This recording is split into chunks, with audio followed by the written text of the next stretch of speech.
He's not gonna go back in there. I'm getting ready to move it. He's really chill. It smells too. It's on.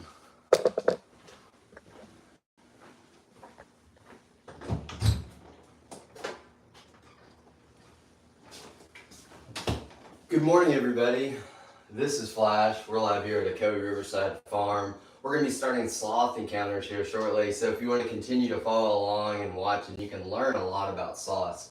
So we actually have 3 sloths here at Kobe Riverside Farm, but guess what? We actually have another more than 150 animals. So we have camels, kangaroos, llamas, alpacas. Guess what? You can even come bottle feed baby kangaroos. And we have covered wagons right along the banks of the Kobe River. If you're curious to where we are in Benton, Tennessee, which is halfway between Chattanooga and Knoxville. And this is Flash. So if you guys keep watching, you're going to get to see people feed them. Michaela is going to be leading the encounter, or John, and you're going to get to learn so much about sloths. We might hop into a farm tour or something like that, where we talk about iguanas, bearded dragons, armadillos, Bactrian camels, dromedary camels. There's so much to learn. Guys, so keep watching. We're probably going to be going live here in just a minute with a sloth encounter. We want to share it with you guys. Go to our website at KobeRiversideFarm.com. If you have any questions, look forward to seeing you here at Kobe Riverside Farm.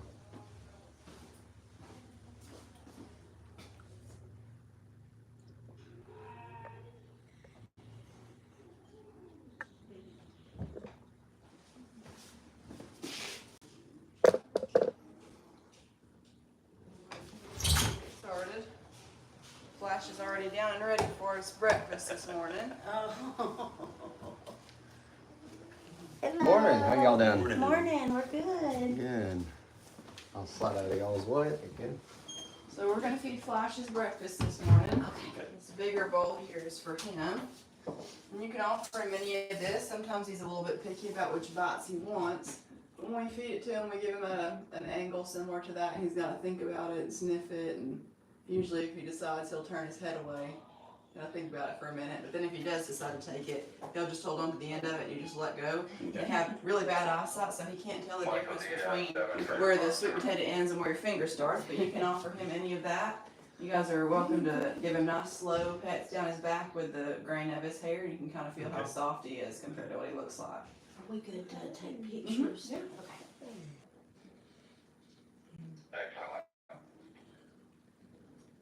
Flash is about 6 years old, a little over 6. When we first got him, he was already 3 years old. And we got him from a facility that was similar to a zoo. So he was just observation for the first 3 years of his life. He was, observed from behind a plexiglass wall and never really interacted with like this. And so when we first got him, he wasn't comfortable with any type of interaction like this. So it took him like 2 years of really settling in and having John come in here and talk to him and get him used to being around somebody and used to hearing somebody's voice in his enclosure before he would come down and even consider interacting with us like this. But slowly over time, he got to the point where he started to come down a little bit more when people were in there. And then in the mornings, they start to kind of develop a little routine habit. So in the mornings, we come in here around 9:30 and start chopping up everybody's veggies for the day and making everybody's breakfast. And he would hear that and know that, it's getting ready to be breakfast time, so he'd start to make his way down from his 20-foot enclosure. And he would start to, there's a branch kind of right on the other side here, he would start to hold on to and kind of smear his nose. You can see the little smear marks on this wall. Smear his nose on the corner right there and be wanting us to open up that door. And so before, we didn't have this branch that was in here in the kitchen. It was one of the employees' idea to set that up so that he had a little hangout spot to wait for us while we finished making his breakfast. And so that's just what we did. And as soon as we did that, he figured out pretty quickly how he can just hook onto the door frame and then reach over and grab onto that branch. So we don't have to pick him up to transport him or anything like that. He's like, I got this. And that's not something that they're going to be comfortable with. So it'd be essentially the difference between holding a house cat and a feral cat. Yeah. And so Zoe, you'll see when you guys get to hold her, she just melts. After she gets her full or her belly full, she just melts right into you, and that's her comfortable spot. And she was not born that way. It's not genetically put into them to be that way. While she has been genetically further removed from the rainforest than we are from the Pilgrims first coming over, she is still deep down a wild animal.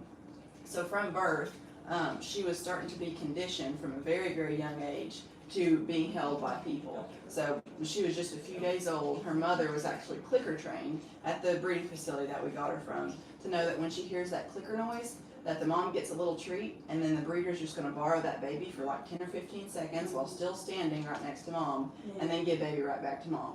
And so mom's never stressed out, therefore baby's never stressed out. And as that baby gets just a little bit older every day, that time increases just a little bit and a little bit more, up until when the baby is completely weaned around 4 or 5 months old, of the mother's own choosing. It's never influenced by the breeder. When the mother will wean that baby, then that baby kind of transfers from mother being their source of comfort to humans being their source of comfort. And so he has a separate breeding program for the ambassador sloth, which is what Zoe is, and then a larger breeding program for the sloths that are not ambassadors. And those, he's basically the #1 supplier for all of the zoos and organizations like that in the U.S. So It's amazing, like,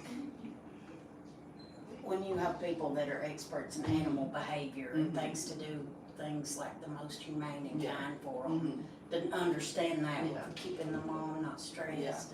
And if it was not performed that way and they weren't raised that way, then they would not be as calm and docile as Zoe is, and actively seek out human interaction. Random sloth down in the rainforest is absolutely not going to do that. They're trying to get away from you. And really what our goal is here with offering the encounters that we have, where you're actually able to interact with the sloths and hold the sloths, where they have been ethically bred for this type of interaction, to be education for people, so that you get your sloth fix here at a facility like this, rather than going down to where they're native to and disturbing the wild sloths. So a lot of people aren't aware when they go, they book a cruise where they'll go down, they'll spend a day down there in the rainforest, and they'll get off the cruise ship and somebody right away has a sloth and they're like, give me $20 and I'll let you hold this sloth. They don't really think too much into it. And those sloths have been taken from the rainforest. Oftentimes they have a lot of moss and algae that's on their backs. That doesn't look the best in pictures, so what those people will do is dump in a bucket of bleach, scrub off all of that moss and algae, pull their teeth, and then put them in a petting zoo like that. Because it's, they're not going to react in the same way as this, and so because of that they have to take precautions so that it's not bad for business. The conservancy agencies down there have been doing a really good job at, enforcing laws and rules and regulations on touching and handling wild sloths, although it is still some slip through the cracks and will still perform things like that. This is a good way for educational reasons, for people to get to understand them more. Yeah, exactly. Yeah. And a lot of people just aren't aware of the practices. Obviously, they don't portray it as, what it actually is. They'll say things like, oh, he's my pet, or I've had him for years, or he just hangs out here in my backyard and never really goes anywhere, where in reality they've been put into that single tree that's in their backyard that they have nowhere else to go. Just had somebody in here the other day that was telling me about that experience, and she thought that it was, the coolest thing ever, and I'm sure that it would have been if you hadn't, didn't have any prior knowledge of, actually what goes on down there. But she was saying, oh yeah, this native, he charged me however much money to go over there and hold the sloth that was in his backyard. And I was like, I guarantee you that sloth did not go in that backyard on its own. No. But you're taken care of. People who care about you and do everything right for you. Is the price list laying in here? what? T-shirts and stuff. So we did talk about how they have the moss and algae and everything that grows on them. They use that for camouflage, but they also, the moths that live on them, have that as a food source. So we did mention how they have that symbiotic relationship. And so how that works is that once a week when the sloth comes down to use the bathroom, they always go down the same tree, same side of the tree, to the same pile that they always do. They don't ever go up in the tops of the tree or to a new pile. They always go to the same spot. And some scientists have speculated different reasons for why that could be. Well, maybe they're just creatures of habit, or maybe they're fertilizing their own tree so that it grows bigger and better. But it makes the most sense for that sloth-moth symbiotic relationship. because when they come down, they scooch their little booties down on the ground, and it kind of signals the moths that are living on their backs to come down. They'll lay their eggs in the dung pile of the sloth. And then a week later, those eggs turn into larvae, and a week after that, that larva turns into adult moths. And so it takes 3 trips for that sloth to come, down the tree once a week before the original eggs that were laid turn into moths. And those moths will climb back up onto the sloth, and the cycle will be repeated. Maybe. And you can see how sometimes he just lets go and he'll hang by just his 2 back feet.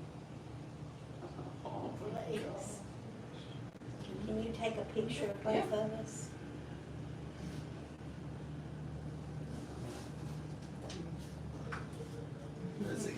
You're giving us a picture, ain't you, bud?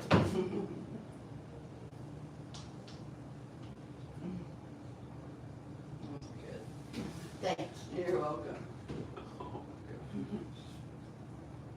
And so the sloth will come down to that same spot every time, and it's constantly replenishing that population of moths on their back. So obviously it benefits the moths because it's like a transportation to and from their breeding ground, as well as the moss and algae that's growing on the sloth's back is the food source for the moth. So obviously it benefits the moth, but it also benefits the sloth. So when the sloth grooms themselves, they'll actually eat a portion of those moths that are on their back, and that's their protein source. They'll also lick up a portion of the moth's waste that's in the fur of the sloth, and that's where the sloth gets the bacteria in order to digest its food. So they use a bacterial process, unlike us that we use an enzymatic process to digest our food, and we're born with those enzymes. But the sloths are not born with that bacteria. They need those moths in order to really establish that. Yeah, sometimes he's a little bit of a messy eater, but it's okay. But so then that kind of beckons the question, well then here in captivity, since we don't have the moths, how do they establish that bacteria colony? And that's actually on day 3 of both wild and captive sloths' lives. They may be trying to see if we have anything else to eat. Although we probably rotated through all 3 of the veggies that we have in the bowl. He's like, Yeah, he does that a lot too. If I'm sitting down here with Zoe in the chair below him, and he will be reaching down trying to get my attention to give him some food.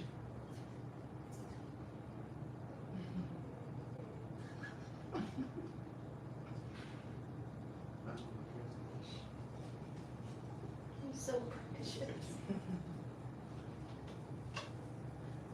He's so beautiful.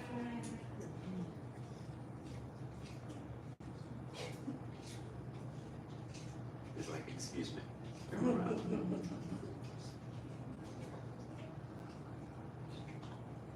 Another one. But sloths that are kept in captivity, or born in captivity since they're born, also develop that bacteria in the same way that wild sloths do, and that's actually on day 3 of their lives. So they'll actually climb onto the chest of the mother and lick the mother in the corners of her mouth, because while she eats, her saliva kind of bubbles up with the leaves that she's eating and start to, kind of gather in the corners of her mouth. The baby will smell that and lick that up, and so that baby will get just a little bit of mom's bacteria that's in her system to then start to slowly develop, germinate, colonate its own bacteria colony. So it takes a lot longer in captivity rather than in the wild to get that bacteria colony established. But once it's established and they have the bacteria they need to digest their food, the sloths will keep that the rest of their lives as long as temperature requirements are met. So that bacteria is really sensitive to drops in temperature, and their sweet spot for that bacteria and the sloths is about like 75 to 83 degrees. And if it drops much below 75, then some of that bacteria will begin to be deplenished. And if that happens, or if a lot of that bacteria is wiped out, since we don't have the moths, there's not a good way to get that bacteria colony back up. And so because of that, it's a terrible idea to own a sloth as a pet, because a lot of people are not aware of how sensitive that whole system is.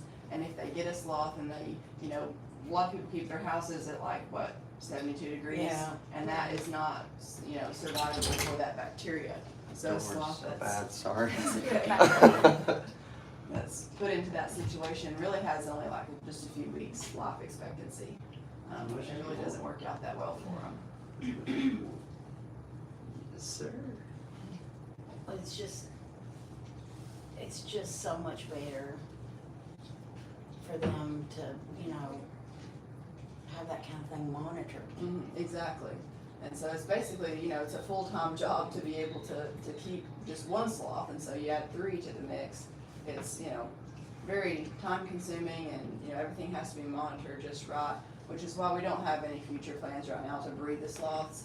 We have the capabilities to. We have both male and female that are unrelated, but we don't have any plans to do that just yet. We are, however, in the next month or so, we should be getting our next female sloth in, so then we'll have 4. And that's really a treat when we first get those in, because they're only like 1.5 pounds. Oh. They're extremely small when we first get them, and everything's new to them, and everything's, you know, You take care of this. trying to learn all of their surroundings and everything. And so they go through a 30-day quarantine first, and then they'll slowly adjust and everything. And after a few months, we'll slowly start adding on encounters for them. That'll just be like 10 minutes at a time, and then slowly work up to 20 and then up to 30. But Dash right now are 9 or 10 month old sloth. He's still at 20-minute encounters. So you can book those, you know, 2 or 3 back to back, but then he's done. He has a long break before, you know, anything else, because while he would gladly hold on to somebody all day, too much of any good thing can be bad, and so we don't want to wear them out to the point where they're not looking forward to the next encounter. They're just, you know, tolerating it. They're at the point now, the schedule that we have them on is where they're still looking forward to it. Every time we come in there, that's what they're wanting to do. You ready for next? I can't, yeah. All right, great. I'll be right in to. I'll do Flash if you want to go with them to Zoe. All right. All right. So we'll move our party in here into Zoe's enclosure. I've been walking around for 10 minutes looking for my coffee. Just sitting right there.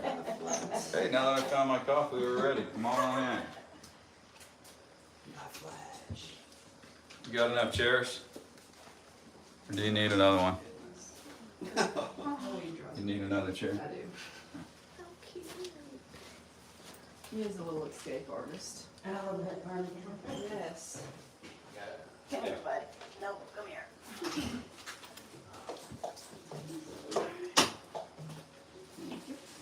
Thank you. All right.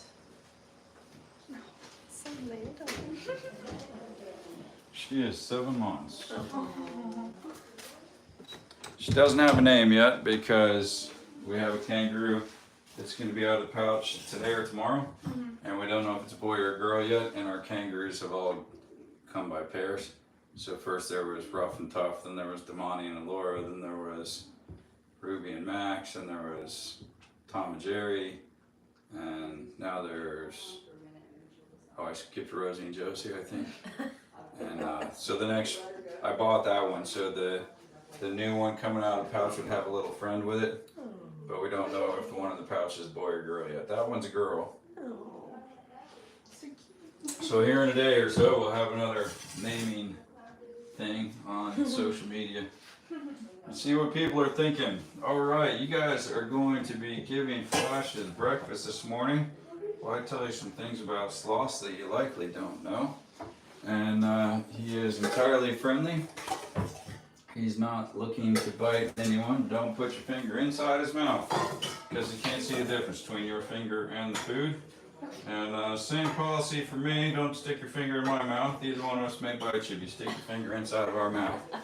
And he is entirely friendly though, and when he starts to eat the food, he'll hang right down here with you.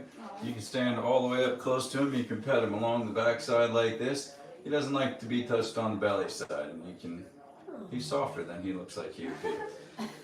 And I've already forgotten your names. Charlie and Tiffany. Charlie and Tiffany. You two are not together, right? No. Yeah. Okay. Where are you guys from? I live in Saudi Daisy. Cool. From East Tennessee. Where about? Kingsport. Kingsport. Okay. You need food? Small, yeah. Oh, I just took your food. Here. She likes the sweet potatoes better than Flash anyway. I got him out some different food. What has he already had this morning? Squash, zucchini, and sweet potato. Come. you guys are gonna give him his treat type food. As long as you're good with a sloth licking your fingers. You okay with that?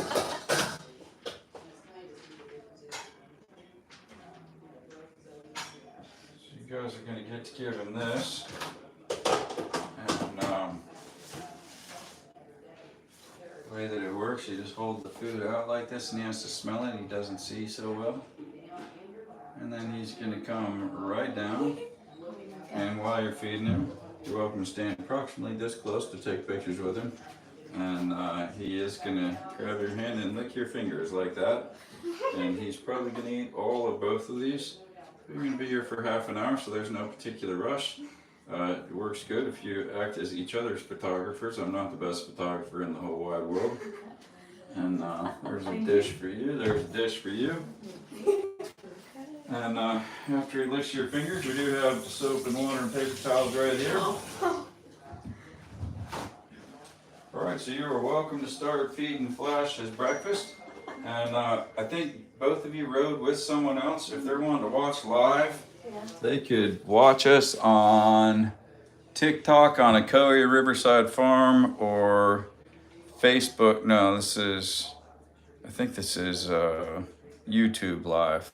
So they could watch us on either one of those. If you want to call and tell them, you're welcome to. And the TikTok Live is on the account Ocoee Riverside Farm. Okay. I can take pictures of it. Okay, I'll take pictures of it. Did you ride with someone? Yeah. Do She's they out do there. TikTok? She's on there, yeah. Oh, she's already on it? Yeah, we know about it. That's how we've been following you guys. Great, great. Yeah, we've had on various social medias all together about 100 million views in the last I don't know, that's crazy. 10 months or so. All right, you're welcome to give him his breakfast, and I'm going to tell you guys about sloths. Okay. So sloths are slow. Sloths are famously slow, but they are probably slow in ways that it hasn't occurred to you even that a sloth could be slow. So they're slow not only in their movement, they're slow in their digestion, metabolism, metabolic processes. They're slow in every single way that an animal can be slow. You want me to take pictures for you? I'm sorry, I didn't get my photos. I can take them online and then text them to you. It's fine, sure. All right. So the reason that sloths are so doggone slow, it starts from their diet. So in the rainforest, a sloth is eating almost exclusively leaves, and leaves are very low in caloric content and very low in nutritional value. They eat a tremendous amount of them, but there is very little nutrition in them. This is a two-fingered sloth alive in the world today. There are two-fingered and three-fingered. Taxonomically, they are still called two-toed, three-toed, but the fingered makes more sense because, as you can see, they all have 3 toes on the back feet. Two-fingered have 2 fingers on the front. Three-fingered have 3 fingers on the front.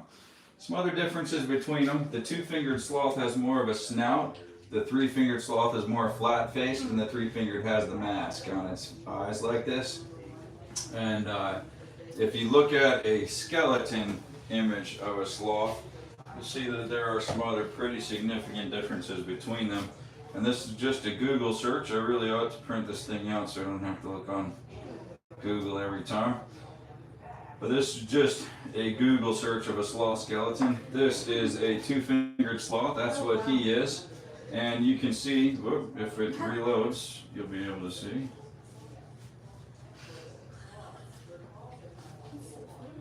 See that he's got huge sharp teeth, and he's got claws just like what it looked like he's got right there. And then this is a two-finger. This is built a little more like a truck compared to a three-finger that's built a little more like a sports car. But it would be a sports car that they push across the stage of Barrett Jackson because they're not going anywhere fast. But the three-fingered, which this is not, has 9 vertebrae in the cervical spine between skull and shoulders. And the two-fingered has only 5 between skull and shoulders in the cervical spine. So see, his neck is much, much shorter than the three-fingered sloth. And the two-fingered sloth, his arms are longer than his body, his legs are longer than his arms. The three-fingered sloth has arms longer than his body, legs much, much shorter. The three-fingered has far fewer vertebrae between shoulders and hips, and then you see he's got 3 vertebrae of a tail here. The two-fingered has no tail. He's got no tail, and look how many ribs he's got. So this guy's got 46 ribs, 23 sets of ribs. So this guy is absolutely built like a truck. And let me show you something real quick here about the way that the various sloths move. Make sure he finishes that bite. A little less. So the two-fingered, with all the vertebrae in his neck, will rotate his head 270 around in the way that an owl would.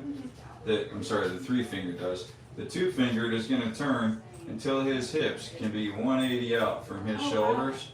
So if you watch the way he rotates around, he's like, the girl's got food on the other side. I don't need to rotate around. But so he doesn't want to do it right now. But the two-fingered will rotate around until his hips can be facing this way and his shoulders facing that way. So he can rotate all the way until his hips and shoulders are facing 2 opposite directions. The two-fingered is a little bit of a heavier animal, slightly quicker, but to call a two-fingered sloth quicker than anything, you could only be talking about a three-fingered sloth, because collectively they are the slowest mammals out there. The two-fingered sloth is almost all that you are going to see in the continental U.S. because three-fingered sloths eat almost exclusively Sarcopia leaves, and Sarcopia trees do not grow in the continental U.S. So it is position right now, really, buddy. But he usually really likes to be pet. So you pet his neck, he'll usually close his eyes, lift his head, and go, oh, that feels nice. So all of our animals here have very defense mechanisms. So Willie is an arboreal creature, which means he spends most of his time in the trees. If you look at him, he's got a striped tail to help him blend in with the foliage. He's got sharp claws to help him climb. He's got these razor-sharp spikes on his back that are actually not razor sharp at all, but they're just to make animals or predators think that they would be if they so choose to try and eat him. And then one of his main defense mechanisms is this pouch on the side of his face. He can actually mitigate a little bit of air towards and make it a little bit bigger when he's trying to. But when he's in the trees or on the ground and he sees something that he assumes to be a threat to him, he will try and camouflage most of his body while exposing that cheek, which he'll show to the predator. And what he's trying to do is make you think that that is his eye. So if he was something in South Florida with an eye of that size, what do you think he might be trying to mimic? Exactly. So while a big cat or something might like to eat a guy like this, or one that's generally smaller, cat might have a hard time with him. An alligator would be a bite-sized snack for this, so that usually works pretty well for him. And then other than that, usually staying in the trees helps him. You guys are welcome to pet him. If you can't reach over there, touch his tail. One thing I will say is sometimes when you touch his tail, he like swings it back. Oh, okay. So, no, you're good. No. If you can, pet closer to his head, but not his head.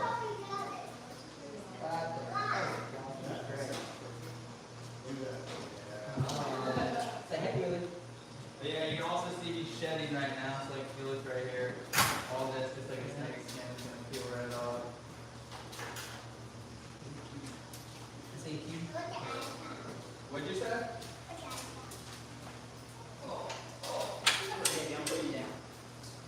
Just going to go ahead and run through the reptiles real quick, and then we'll move on to the other stuff.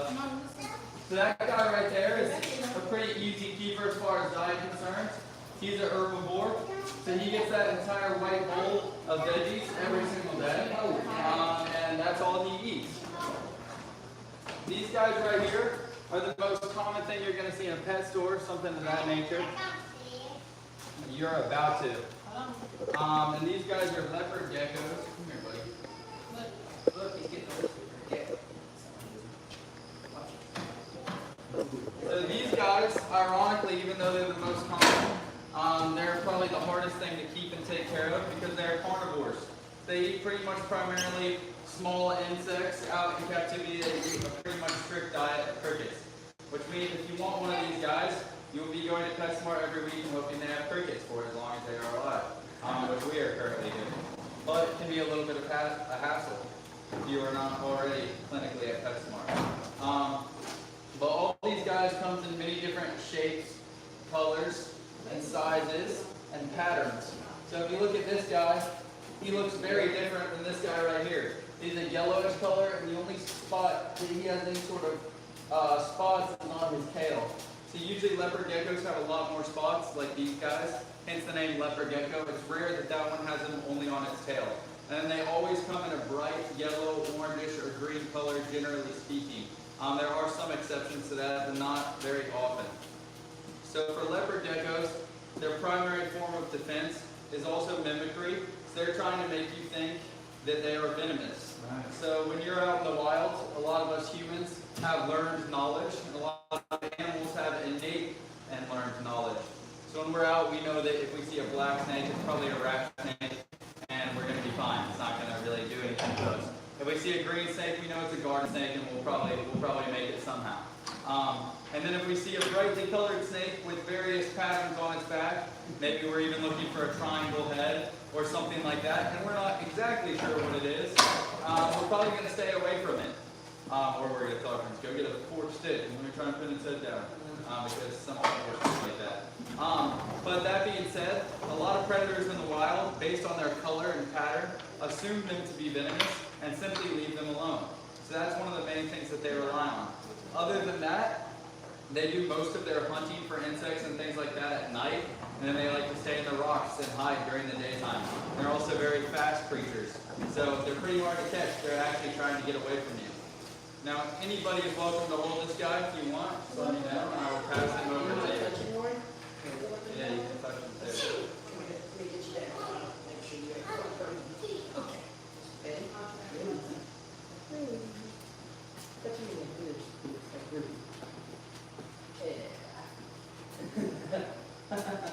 Do you guys want to touch him or hold him?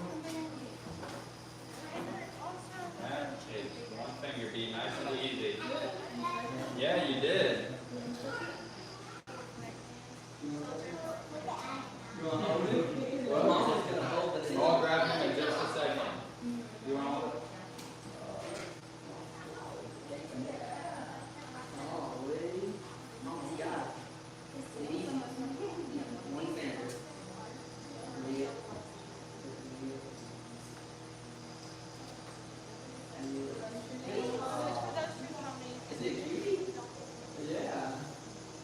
He is very creatively named.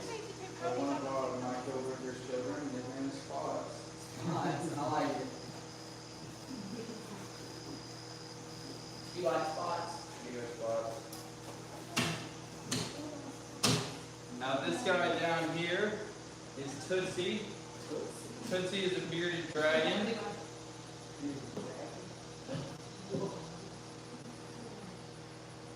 Tootsie's a pretty easy keeper. She is an omnivore, so she eats veggies, and she also eats insects and things of that nature.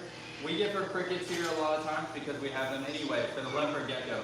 But if she were just to have her protein pellets and veggies, she would be completely fine. She's pretty easy to take care of. You're absolutely welcome to pet her, but she doesn't like her tail pet, she doesn't like her head pet. And she doesn't like you to go against the grain, so picky animal. So just if you can pet downwards, that is preferable. But yeah, she feels weird, nice and gritty. If anyone had to take a guess as to what habitat she might be used to, what would you say? What do you think she lives in? Where's the bearded dragon? Look at the page.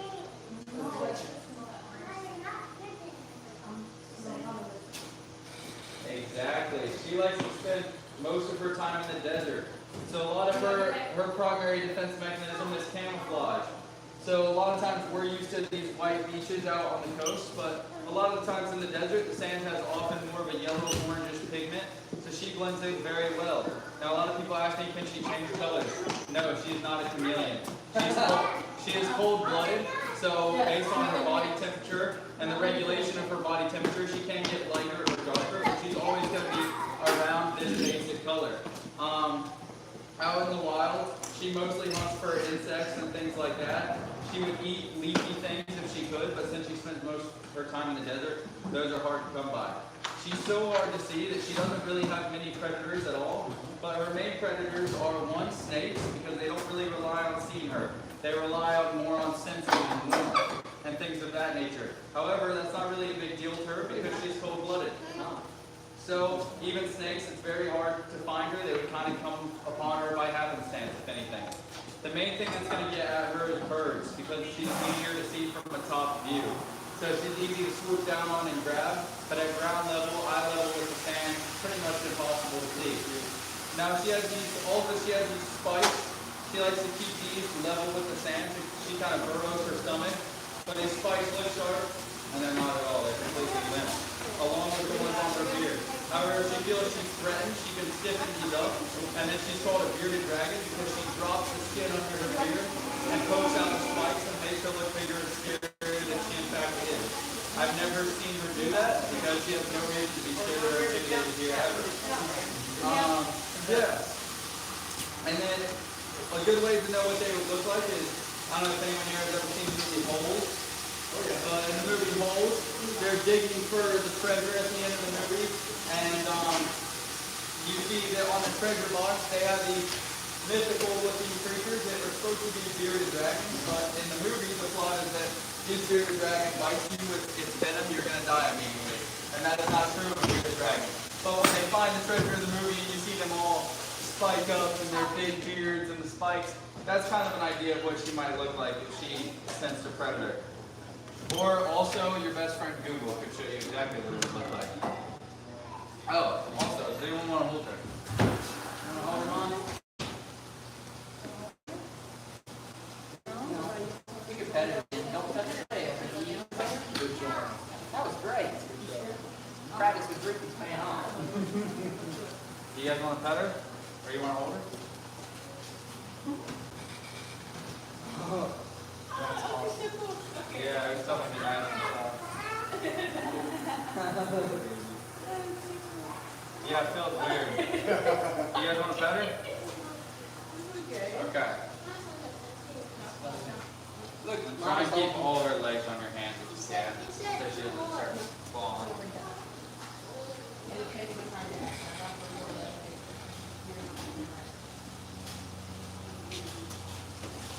Yeah, there.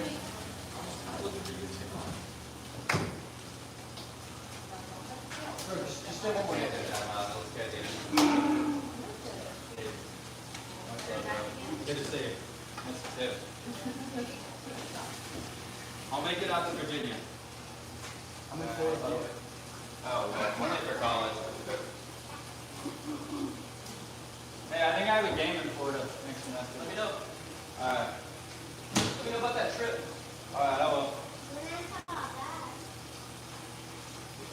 The next guy I'm going to grab is the one animal we don't touch. So I'll bring him out here, but you guys don't want to see him back. Step back. Oh.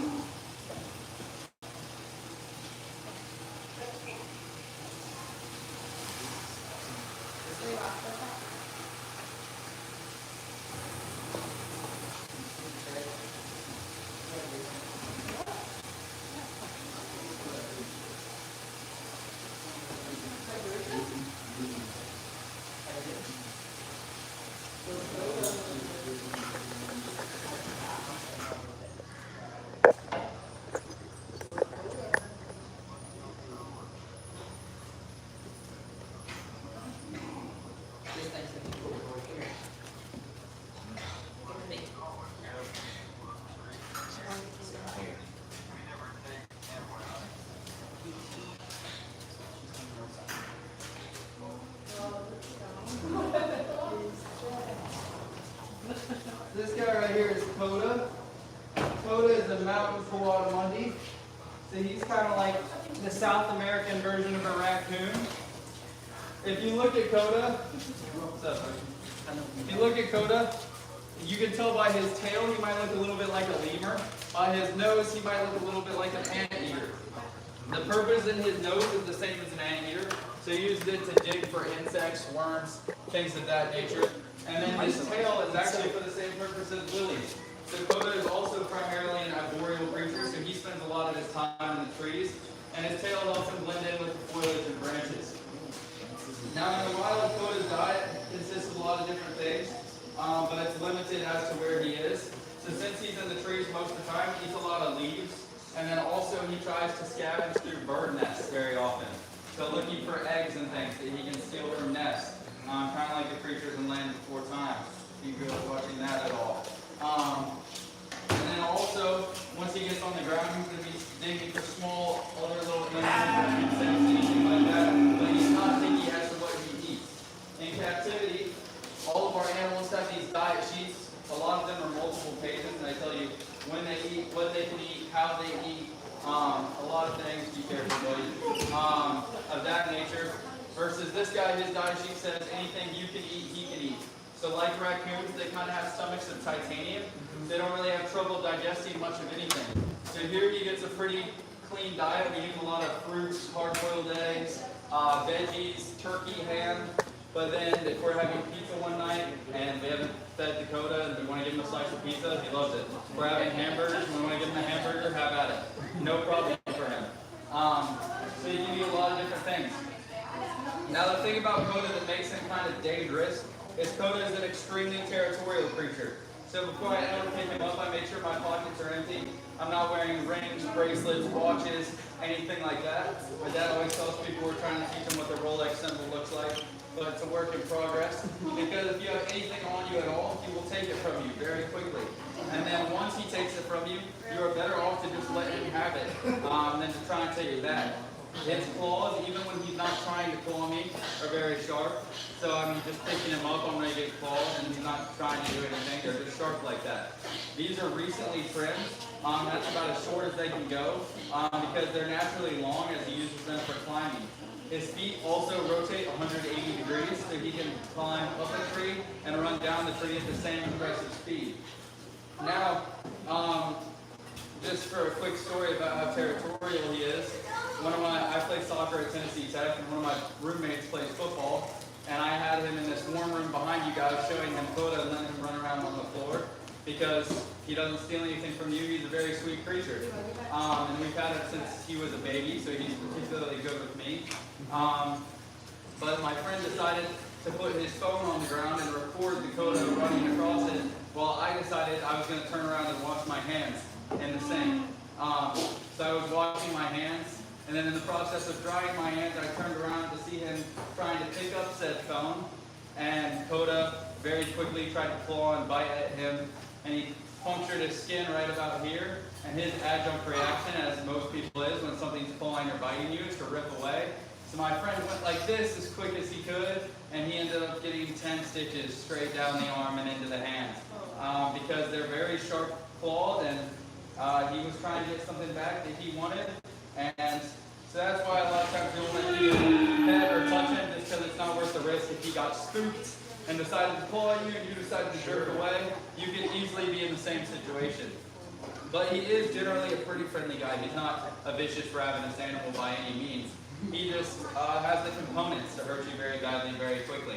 So he used to live in the house, but he's a very smart creature, so he can open just about any child-proof lock in the world.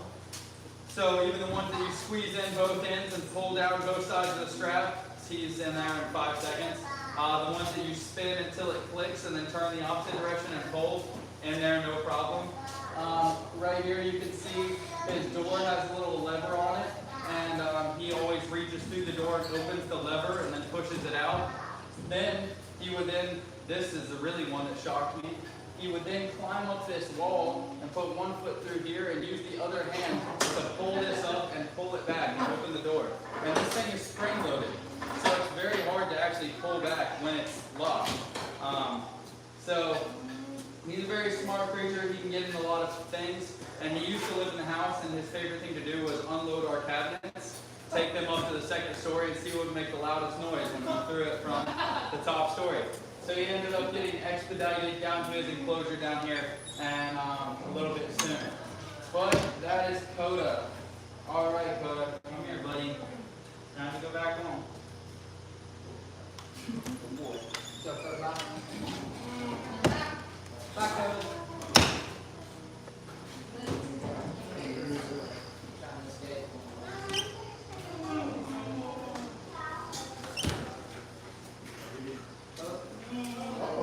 Jailbreak.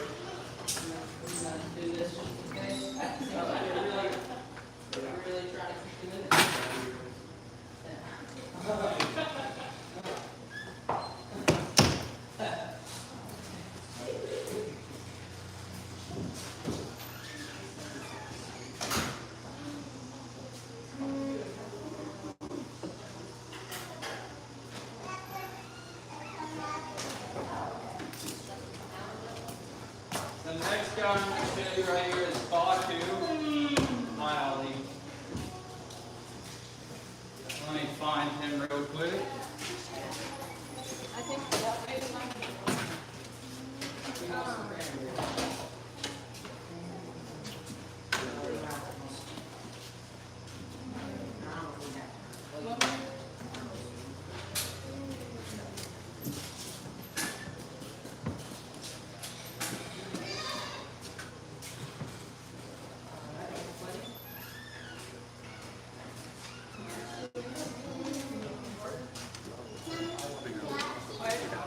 All right, he was not in there. He must have been moved.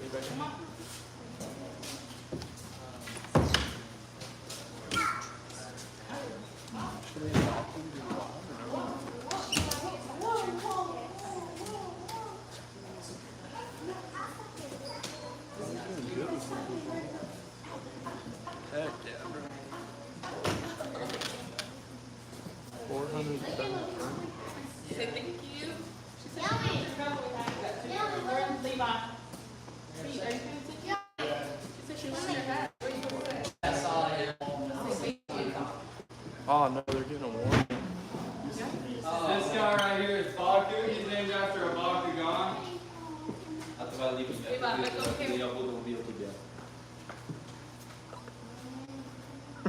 No good, bro. So this guy's a three-banded Brazilian armadillo.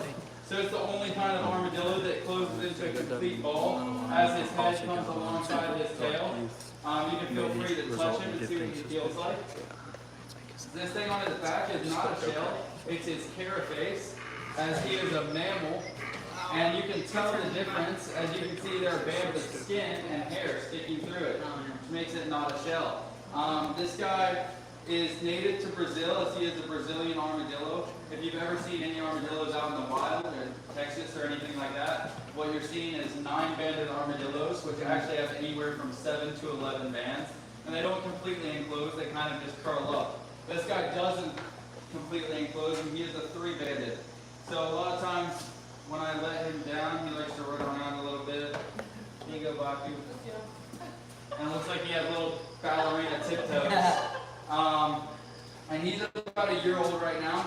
We're told when he's full grown, he will be the size of a soccer ball when he's closed up. And this is probably the hardest fact of any animal for me to believe. But allegedly, he can run up to 30 miles an hour when he's fully grown. Which it's hard for me to imagine him running at the speed of Usain Bolt. But I'm not a zoologist or a scientist. And I just have more sloths, and I'll show somebody something else if he, on some particular day, just isn't in the mood. But his encounter was 2 years in the making, because he was not raised the ambassador way that the other sloths here were. He came from a zoo where he was just raised to be on display in a zoo, so he wasn't particularly oriented to people. So you can force an animal to eat from your hand, just don't feed it. It will have to eventually. But I don't subscribe to that theory. So teaching him to eat out of my hand was take food out of his dish and offer it to him. And if he doesn't want it, back in the dish. He's going to get the food either way. So it was a solid year before he would consistently eat from my hand, because it was his preference. It was another number of months before he ate from guest hand. So his encounter was 2 years in the making. And here comes your next sloth. This is Zoe. So you guys are going to go in here with me. Here, this is awesome. Thank you guys. Take care, man. You're welcome. Don't forget to take pictures. But a female is much harder to come by. You going in there with them? Well, that's kind of hoping they were just gonna set all the chairs out here. Okay. Oh my gosh, fortunate to do it. Hey, you wanted to set them up out here since Flash is still down? Yeah. You guys want Just grab your chair and bring them out here. a little bit more spacious.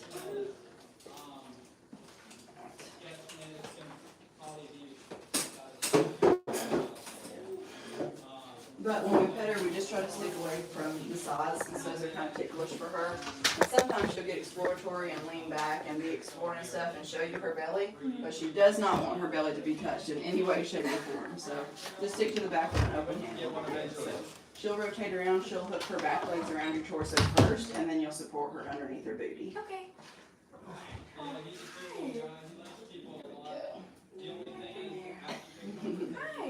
See if we can get any more snacks for her.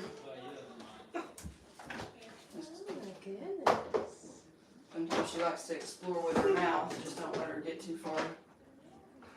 Where are we going? She's like, do we have food? Here. And she is definitely not shy about her food. Oh, really? She may have gotten full putting her in there. Let's see. Hi. Did Flash eat good for you guys? Yeah, he did. Good. Did he eat any of the sticks or was it just rice? Just rice. Okay. Surprised me. He took the rice because usually this rice is a new brand, and so you can prove me to be wise. And so it's a little bit harder than what we usually do to him. And I was wondering if he was still gonna eat it or not. Hey, where are we going? Sometimes when she gets sleepy, she curls up into a little ball like that. Oh. How old did you say she was? Zoe is 17 months old. Okay. Nice to meet you. Hey, I'm John. John, is my wife Paris went to. What do you think, girl? Hey, Rory. How are you? This morning. This is a friend of mine. It's in DC. And then if you're able to get both your hands underneath her booty and kind of scooch her up a little bit higher, sometimes that kind of signals her to be able to hold on to around your shoulder too. I'll visit once You might have to bring her just a little bit higher.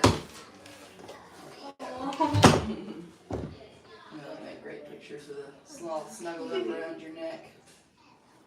She's so cute. So Zoe was raised in a completely different way than Flash was. She was conditioned from a very young age to enjoy this type of interaction, where she actively seeks out human interaction. But Flash, he sees this as a food source, and yeah, he does really like John, but he's never been held, never has shown that he, is interested in that, and was not conditioned like Zoe was from a young age to want that type of interaction. So, given the difference between, Oh, goodness. yeah, sometimes she gets exploratory. Just be careful with your right hand there, touching her side. Sometimes that gets to be kind of sensitive for her. Look here. Not that. Well, that's what it is. She says, I want to eat, but I don't want to eat. I don't know if you talked about their digestive system, but it takes 30 days for them to digest everything that's in it from start to finish. And because of that, they kind of have like a little internal off switch that they can just flip as soon as they get full. And they don't feel like they can have to, continue eating, because if they did, that system would back up pretty quickly.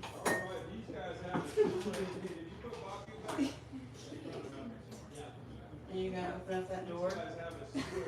She's trying. You're going to. Turn this way, girl.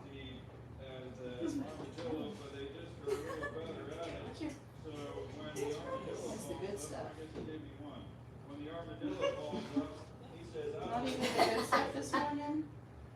She said, well, I had my breakfast and a second helping of breakfast.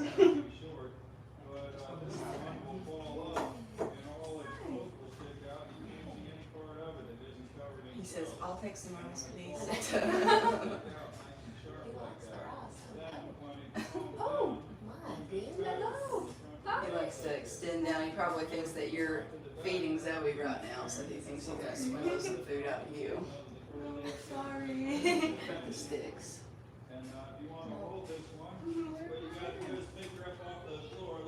sometimes Zoe will notice that he's up there and she'll reach up and they'll like lock claws for a second. And then pretty quickly afterwards, they're both like, oh, that's not what I was wanting. Like, what is that?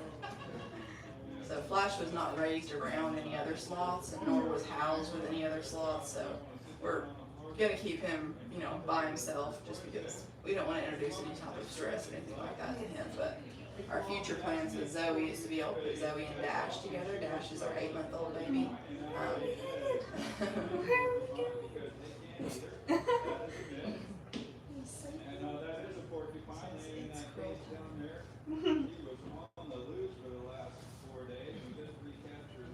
Where were you guys from? I live in Slotty Daisy. Okay. And I'm a kid's sport. Well, not Carmel, but it's a kid's sport.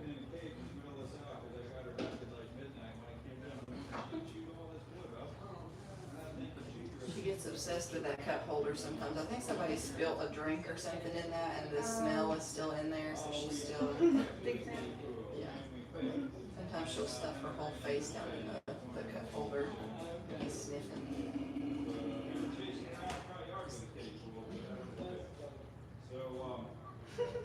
So anyway, the reason that people think that porcupines go exposed is because goes into you, it has a little hook on it. Come back out, and then like right on your side. They get you with like that, and you got all of them stuck in you. When you leave the porcupine at a high rate of speed, the quills will fall. So the breeder that we got Zoe and Dash from, he had his mother's clicker trained to know that when she hears that clicker noise, that she's going to get just a little bit of a treat.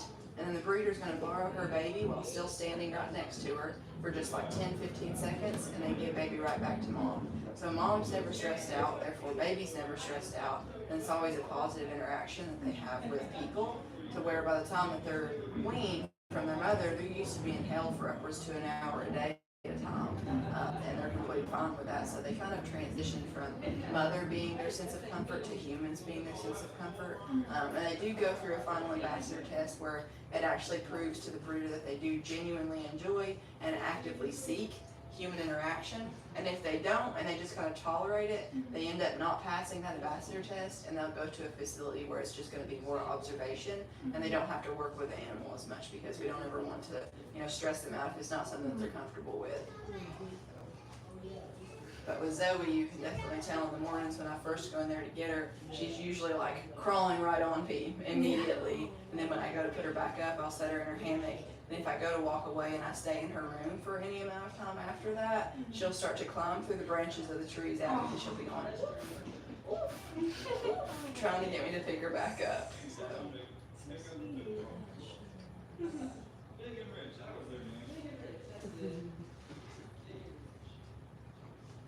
Gosh, I'll just sit cuddle them all day. Yeah, right. It's really tempting. And she would definitely enjoy that. But with anything, too much of any good thing can be bad, which is why we try to keep the time that we spend with them to a limited amount. That way they do continue to look forward to it every time. An itch.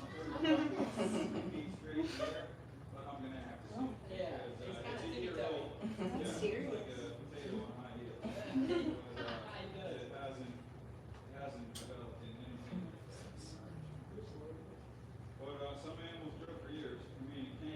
So what was the, John goes through everything and talks about everything really quick, but what was your guys' favorite part about the talk with Flash?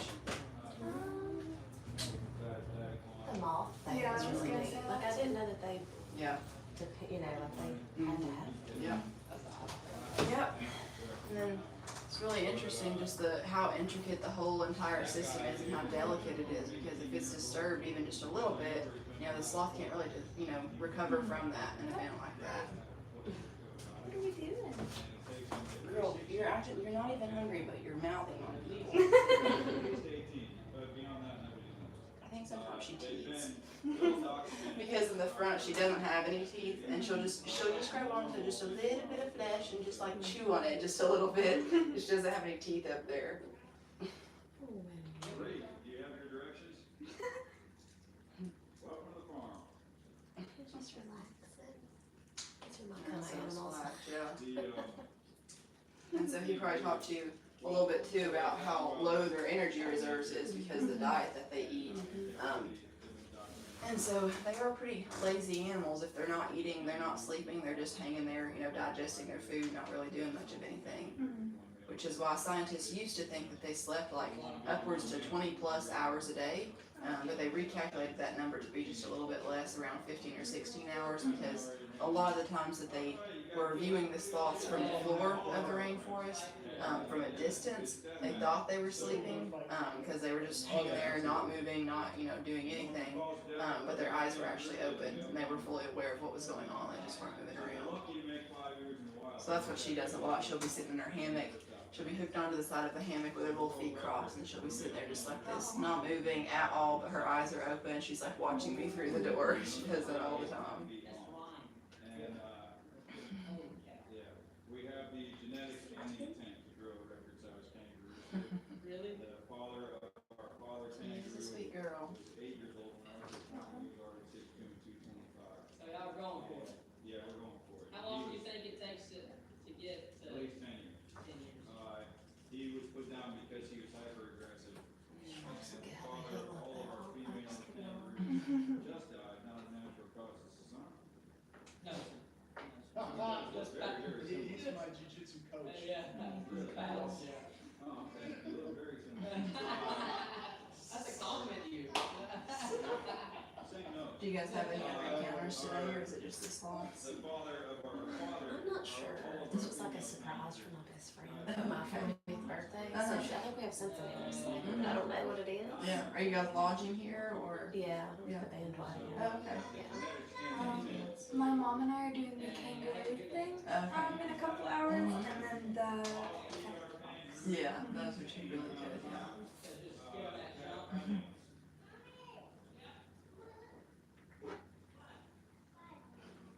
It has been about half of our time with Zoe. Did you guys want to switch now? Okay, sure. So you won't have to do anything once she realizes that I'm over here. She'll start to follow me. hey girl. Just one second. Oh.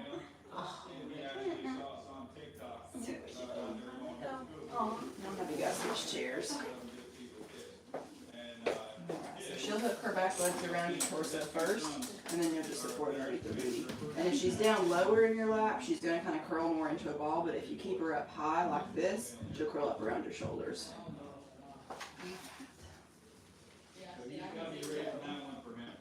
The reason ours are so friendly,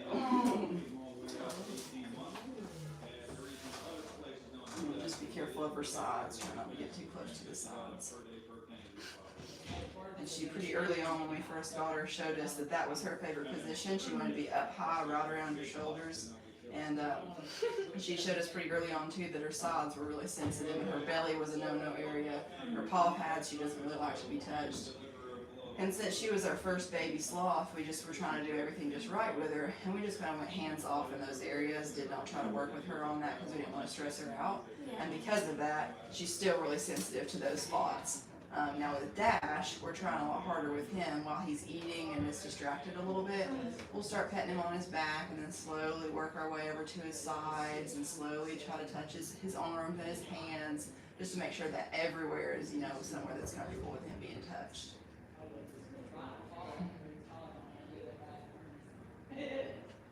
He's doing pretty well with it so far. My favorite thing about him is that he lets me actually use my fingertips on his fur. Zoe does not like, she wants an open hand, but if you try to use your fingertips to like comb her hair down, she gets real ticklish. But Dash will tolerate me doing that, so I can actually comb down his little cowlicks down towards his butt. Because sloths, their hair, naturally when they're hanging on the tree, they're kind of like wide like that, where this is their head, their hair will go down this way, but then their butt hair will go down this way, so it kind of meets in the middle. So they have a lot of cowlicks down there towards their butt. I want to comb them out so bad, but Zoe cannot stand it.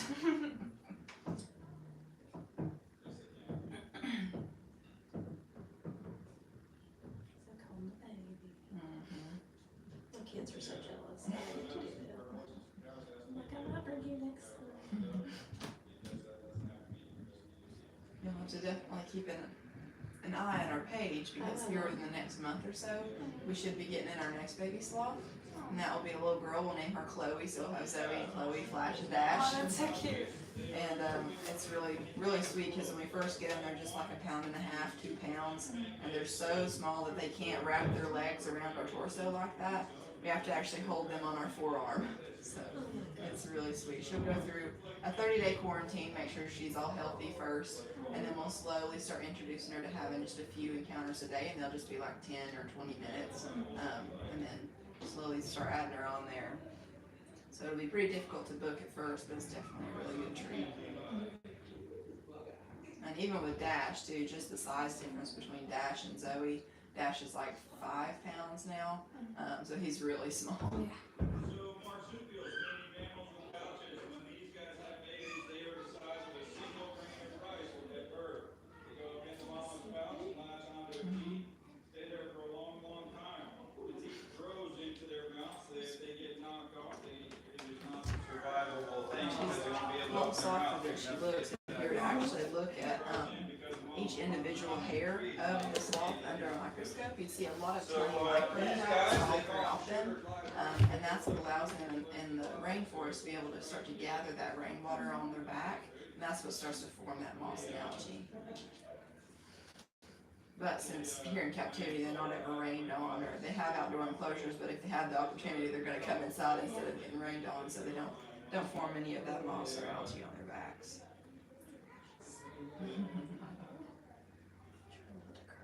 Alright guys, I'm going to show you the smallest animal on the farm now. Does the kangaroo just hang out in the pouch all day? The baby, yeah. So she's just 7 months old. If she was still with her mom, she'd still be, jumping in and out of the pouch. And the pouch is just kind of a, comfort for them. So she stays in there most of the time. She'll have trips out to go to the bathroom and jump around and stuff, but she would prefer to be in her pouch. And we got her because we've got a Joey out there in the pouch right now. We don't know if it's a girl or a boy yet. Alright guys, these are the smallest animals on the farm. I'm going to sit down where the kids can see it. And these are called micro squirrels, which is an African pygmy squirrel. That's a squirrel. These are squirrels. These ones are young. They're old enough that they're ready to go home with people. I think they're all spoken for. But they only get about twice this size, and I will show you an adult that you can hold here in a few minutes. But these ones are super cute. And interesting thing about a micro squirrel is they don't fall when you turn them upside down like that. Their fingers are so small that they're holding on to the lines in your skin, and you just don't feel it. And these guys are properly called an African pygmy squirrel or an African pygmy mouse. And it is not dormouse because it's a mouse, it's dormouse from dormir, which is to sleep, because these hibernate. And yeah, and in the wild they do, not in captivity. Okay. So these guys will max out at 20 grams, which is just over 1 ounce. So you need 16 of these to make a pound of squirrels. And these make excellent pets. This is a baby thing. They live in a 10-gallon aquarium. You clean it like 4 times in a year, summer, winter, spring, fall once. And they eat about $20 worth of food in a whole year. And these will bond to an individual person, and then they'll just like ride around in your pocket or something. I was similar to like a flying squirrel. They don't jump, they don't fly, Okay. but I'll show you an adult one, and you'll see what they look like. Those are cute. I'm going to show you one in just a minute. Here.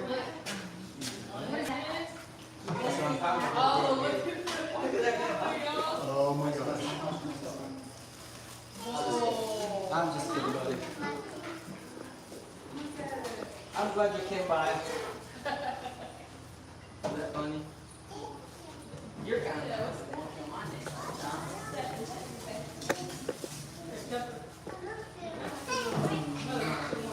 You guys want to say hi to Georgie? That'd be great. Look.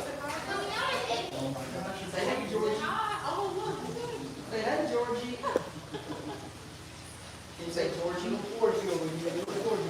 You can just set it on a 1 year table old. out Do you there see him? in the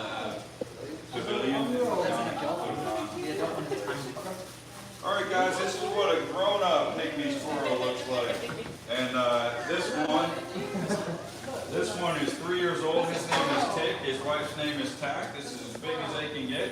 He has fathered many sets of babies. He's 3 years old. When you touch this guy, it feels like it's vibrating because their heart rate is always 200 plus beats per minute. And you guys are welcome to hold this in your legs.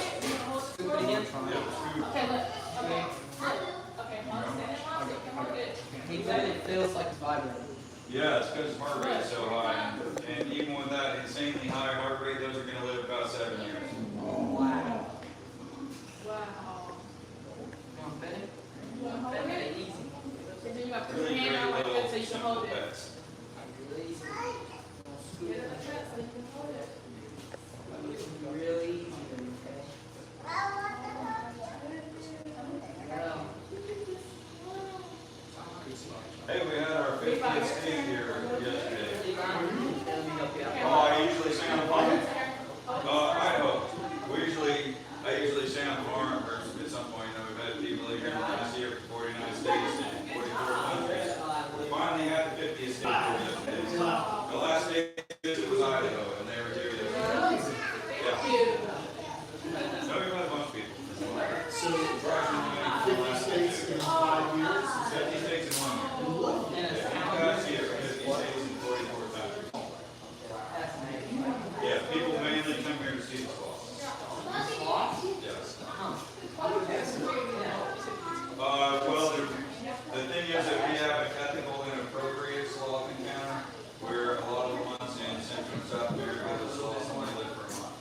And so ours will live for 50-ish years. Because we only do 2 people in an encounter, only 2 hours. Yeah, there's no stress enough. And they don't have to do anything they don't want to do. Ours are many generations captive bred. They're generationally, they're further removed from the rainforest than I'm from the American Revolution. Only very few of the ones that he raises are fitting for ambassador status, which means they actively seek human attention and genuinely enjoy human contact. So people come from all over to see it. That's good.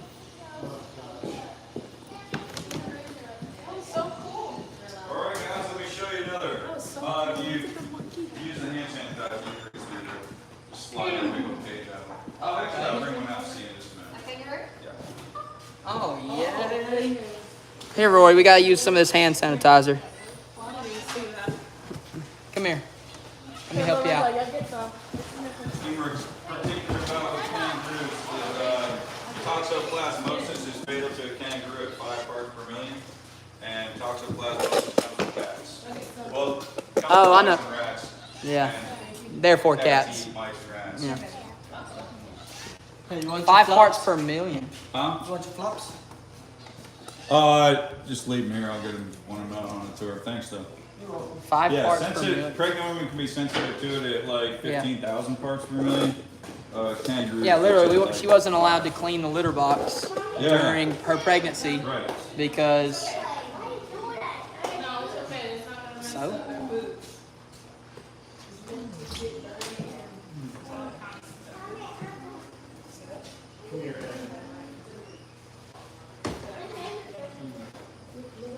This one is a new kangaroo that we just got, and the reason that I bought this kangaroo is we have one about to come out of the pouch outside, and the one outside we don't know yet if it's a male or a female, so we haven't named this one yet.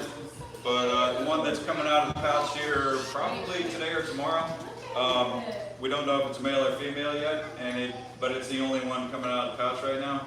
And all of our kangaroos have come by pairs. So first two were Rough and Tough, and then was Damani and Laura, and then was Rosie and Josie, and then was Tom and Jerry, and the two in there right now are Ruby and Max. And so we don't know the next one if it's a male or a female, so we're waiting to name this one until we know if the gender. To have a single one in a pouch.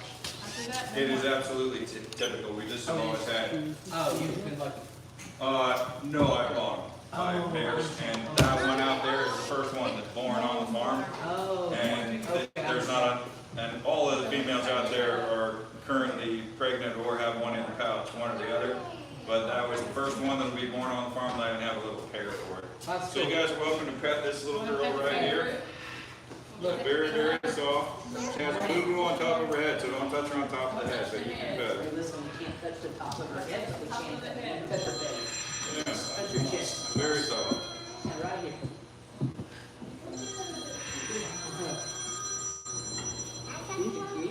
Yeah, not the head though. Just like that. You like that kangaroo?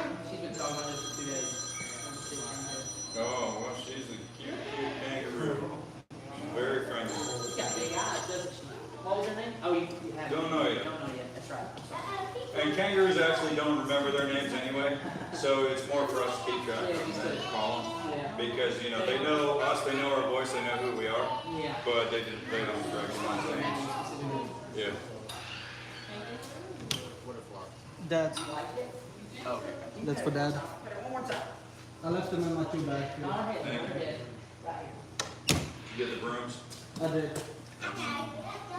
Where do you want me to You leave got them? the blanket on. I don't know. Hey, can you put the feed into the cans in the feed room? Out of the truck. Going stuff in the Cody Riverside Farm, John. Look at that monkey. Hi, Georgie.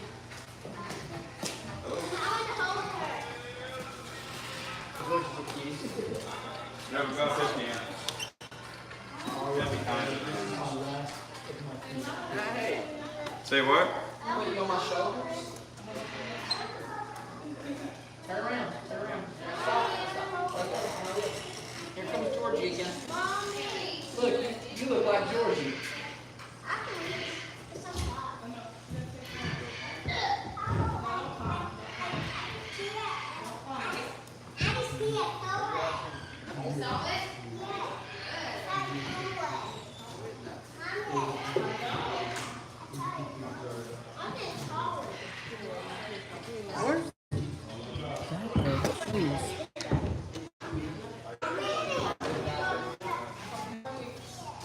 You want to see what? That big ball?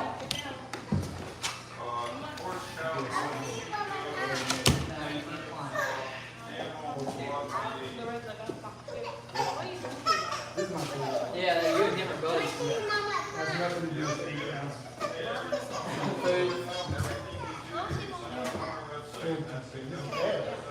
Can you say Ed?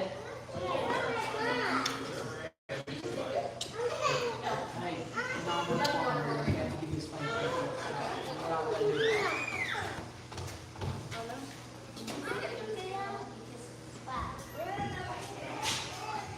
I'm on a tour right now. You sign up for everything on our website though. You want out? All right, thanks for calling. Look, George, what's food? Look, on my truck. No, the stuff we threw in the horse trailer yesterday. Up, they're gonna load all the llama food and stuff like that. They don't have anything in the horse barn because all the cans were washed here. All the cans were washed and they were wet yesterday, so we threw it in the If you guys trailer. have ever done a But the Google cans review are all before and good. would like to, you can scan that code. If you don't have a Google account set up, don't set one up just for us because it takes forever to do stuff. Hope you guys enjoy. Yeah, thank you. You're welcome. You guys have a good All right, guys. Next thing we're gonna see is the Cube Squad. I think it's a truck.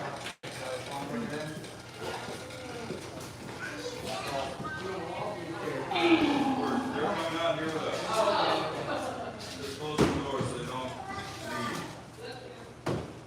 leave. All right, guys. These ones are the Cube Squad. You are welcome to pick up and hold the sheep and the goats.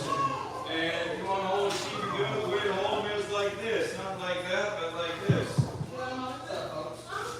So the tall one there is Llama Del Rey.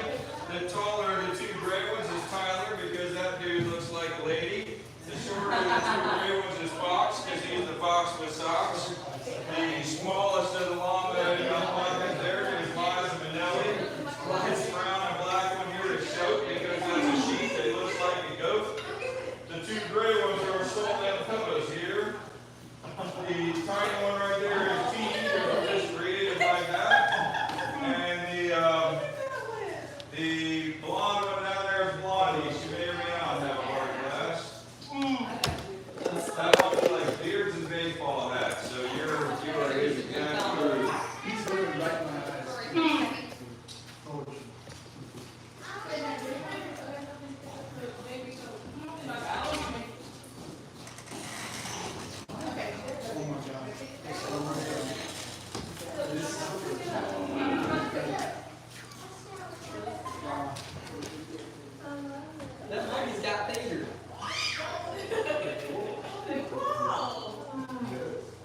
he just started his